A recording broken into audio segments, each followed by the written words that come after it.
नमस्कार, आपका बहुत बहुत स्वागत है। न्यूज़ 18 का डिजिटल प्लेटफॉर्म देख रहे हैं आप। मैं हूं आपके साथ पूजा सचदेवा। 8वें वेतन आयोग को लेकर कर्मचारियों के बीच हलचल बहुत तेज है, क्योंकि चर्चा ऐसी चल रही है कि 8वें वेतन आयोग में अब तक की सबसे बड़ी सैलरी हाइक देखने को मिल सकती है, क्योंकि पिछले 10 सालों में महंगाई काफ़ी ज़्यादा बढ़ गई है। मंगलवार 3 फरवरी को राज्यसभा में सरकार ने ये साफ कर दिया था कि 8वें केंद्रीय वेतन आयोग का गठन हो चुका है और ये आयोग अपने काम करने की दिशा में आगे बढ़ रहा है। सरकार ने यह भी स्पष्ट किया था कि 8वां वेतन आयोग अपने गठन के 18 महीनों के अंदर अपनी सिफारिशें पेश करेगा, यानी कि केंद्रीय कर्मचारियों को अभी थोड़ा और इंतजार करना होगा। हालांकि देश के लाखों केंद्रीय कर्मचारी और पेंशन धारक 8वें वेतन आयोग की प्रक्रिया जल्द से जल्द पूरी होने का बेकरारी से इंतजार कर रहे हैं। लेकिन महंगाई के ताज़ा आंकड़ों ने इस तरफ इशारा कर दिया कि जो नई सैलरी है वो तय करने वाला फिटमेंट फैक्टर कम से कम कितना हो सकता है। सबसे पहले आप ये समझिए कि फिटमेंट फैक्टर का पूरा गणित क्या कहता है। देखिए, सोशल मीडिया और कर्मचारी यूनियंस के बीच इन दिनों 1.60 फिटमेंट फैक्टर की काफ़ी ज़्यादा चर्चा है। आसान भाषा में मैं आपको इसको समझाऊंगी कि जब भी कोई नया वेतन आयोग आता है तो आपकी जो पुरानी बेसिक सैलरी है उसको एक खास नंबर से गुणा किया जाता है, मल्टीप्लाई किया जाता है, ताकि नई सैलरी तय हो सके। आसान भाषा में ऐसे इसको समझिए कि फिटमेंट फैक्टर एक ऐसा नंबर है, यानी कि एक मल्टीप्लायर है, जिससे आपकी जो पुरानी बेसिक सैलरी है उसको गुना करके नई बेसिक सैलरी तय की जाती है। फॉर एग्जाम्पल, 7वें वेतन आयोग में ये 2.57 था, 2.57, यानी अगर किसी की बेसिक सैलरी 7,000 रुपये थी तो उसे 2.57 से गुना करके मल्टीप्लाई करके 18,000 कर दिया गया था। अगर 1.60 का न्यूनतम फिटमेंट फैक्टर आधार माना जाता है तो भी सैलरी में बढ़ोतरी तय है। लेकिन अगर सरकार 7वें वेतन आयोग की तरह इसे 2.57, 2.57 या फिर उससे ज़्यादा रखती है तो न्यूनतम बेसिक सैलरी 18,000 से बढ़कर 34,000 से 51,000 के बीच में पहुंच सकती है। फिटमेंट फैक्टर बढ़ने का सीधा फायदा पेंशनर्स को भी मिलता है। उनकी जो मूल पेंशन है उसको भी इसी फैक्टर से गुणा किया जाएगा, जिससे मासिक पेंशन में भी भारी इजाफा होगा। अब देखिए कि 1.60 के आंकड़े का मतलब क्या है।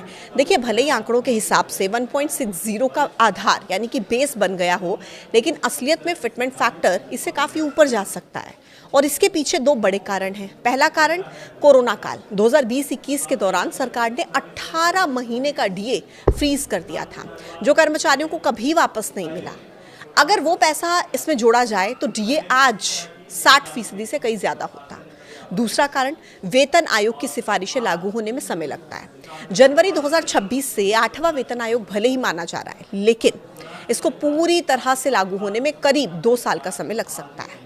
अब इस बीच डीए की 4 और किस्तें बढ़ेंगी, जिससे कि यह आंकड़ा 80 से 90% तक पहुंच सकता है।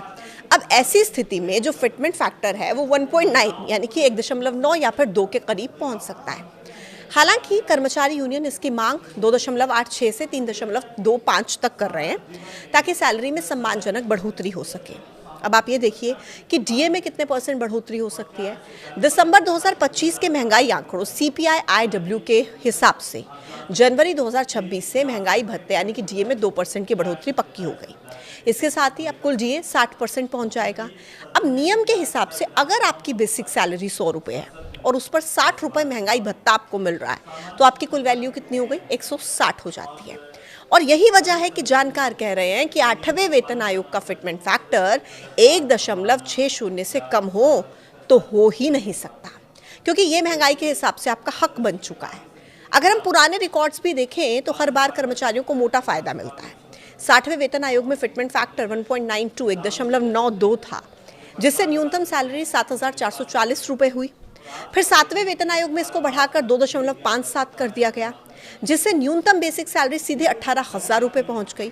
और यही कारण है कि इस बार भी कर्मचारियों की उम्मीदें बहुत ज़्यादा हैं।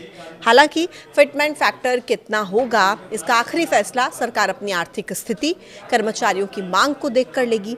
हालांकि 1.60 का आंकड़ा अब पक्का माना जा रहा है, लेकिन कर्मचारियों की मांग है कि इसे 2.86 से भी ऊपर रखा जाए।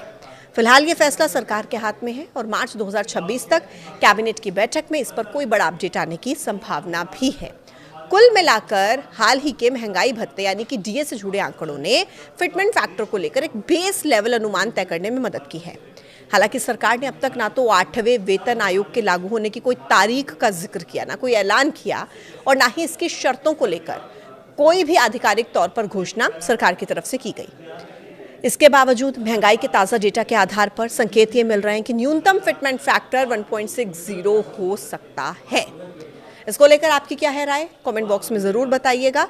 आज के वीडियो में इतना ही। देखते रहिए न्यूज़ 18। नमस्कार।